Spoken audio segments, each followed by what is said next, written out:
আচ্ছা রাস্তা ব্লক করো, ঠিক আছে আমরা এখানে অবরোধ করবো, দেখে আপনারা কি করেন।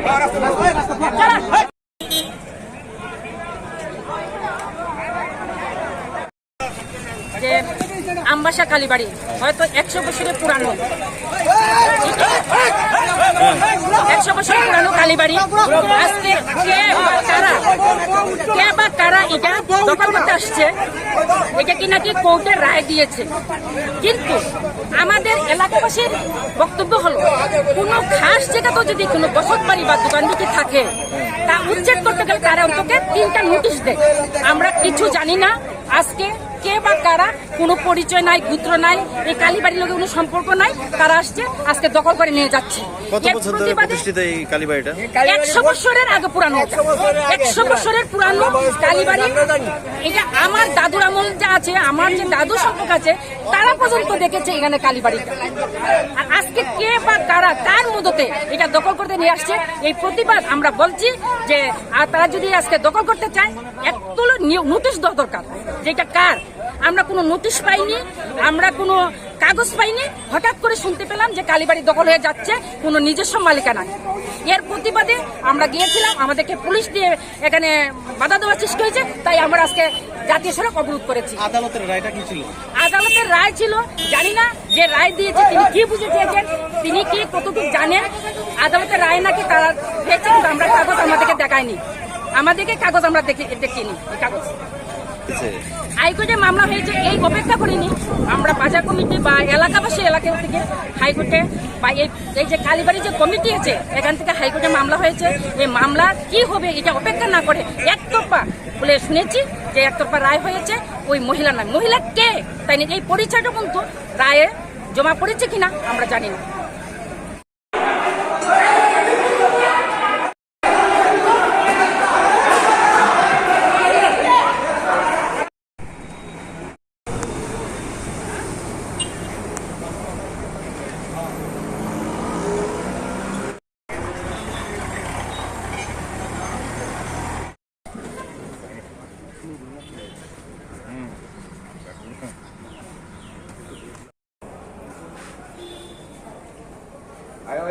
ওই ফ্যামিলি মেম্বার এখানে নমস্কার একটা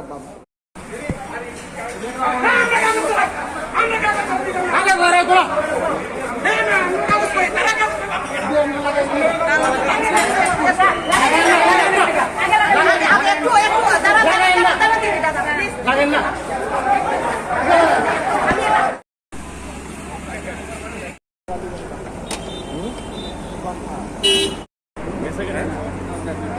कैसे खेले জয় বলুন দাদা, জয় আইগুলো তেরা না গেছে, কালী বেরোনে গেছে।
কোনো খাস জায়গা যদি কেউ 50 বছর 40 বছর 30 বছর দখল করে থাকে, তাকে উচ্ছেদ করার জন্য কি প্রয়োজন আমার একটু বুঝানো। তাকে কি নোটিশ দেওয়া লাগে? জাজ না, ঠিক আছে, না না আমি মানছি আপনি জাজ না, আপনি তাদেরকে নিয়ে আসছেন তো, আচ্ছা নিয়ে আসছেন না যদি হয় একটা দখল যখন দেওয়া যায়, আমি ধরেন না, আমি এই বাজারের মধ্যে একটা পেকে আছে, আমার খাস টাকা, আমাকে এখানে রাস্তা হয়ে আমাকে উচ্ছেদ করা হবে, আমাকে তো নোটিশ দিবে। এটা কি আপনারা আইনের আওতায় আছে কি না? আমাকে একটু সুযোগ দিন। কালীবাড়ির সব না না না, একটু দাও, একটু দাও।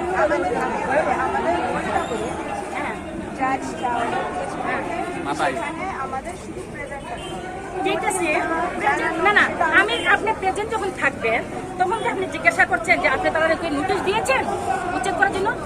আপনি তো আইন নিয়ে আসতে লাগবে, আপনি আইনের মানুষ। আপনি খুব ভালো সিদ্ধান্ত আমাদের এখানে जज मजिस्ट्रेट जो है वो गौतम सरकार, उन्होंने सही फैसला लिया है। इसके लिए सब लोग हमारा परिवार, त्योहारी परिवार से उनका अभिनंदन। और जितना भी हिंदू श्रद्धालु व्यक्ति हैं वो लोग भी उनको बस धन्यवाद ही दे रहे हैं कि इतना सही फैसला उन्होंने लिया है। মন্দিরে কি পুজো চলবে নাকি বন্ধ থাকবে? এবং পুজো সব সময় চলবে। পুজো কোনোদিন বন্ধ হয়নি এখন পর্যন্ত। पूजा चलेगा, पूजा करने के लिए ही तो मंदिर है ना।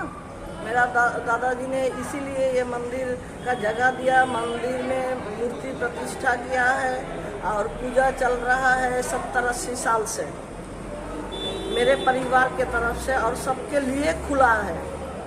सारा दुनिया में जितना हिंदू हैं वो लोग आ सकते हैं, लेकिन अभी जो 1 साल से एक क्रिमिनल लोग घुस गए हैं इसके अंदर में, तो उन लोगों 5 जन को बस इधर रेस्ट्रिक्टेड कर दिया गया है। এই 6 জনের বিরুদ্ধে, 5 जन नहीं घुस पाएगा। এই 5 জনের বিরুদ্ধে কি আর্থিক নয়ছয়ের কোনো অভিযোগ রয়েছে? হ্যাঁ, এটা পরে দেখা যাবে। এটা পরে দেখা যাবে। अभी तो बस घुसे हैं। अभी बस गेट के अंदर घुसे हैं। अभी मंदिर में जाएंगे, देखेंगे क्या किया क्या नहीं है। लेकिन पुष्करनी लेके बहुत सारा घोपला हुआ है, ये मैंने सुना है। अब देखेंगे आगे।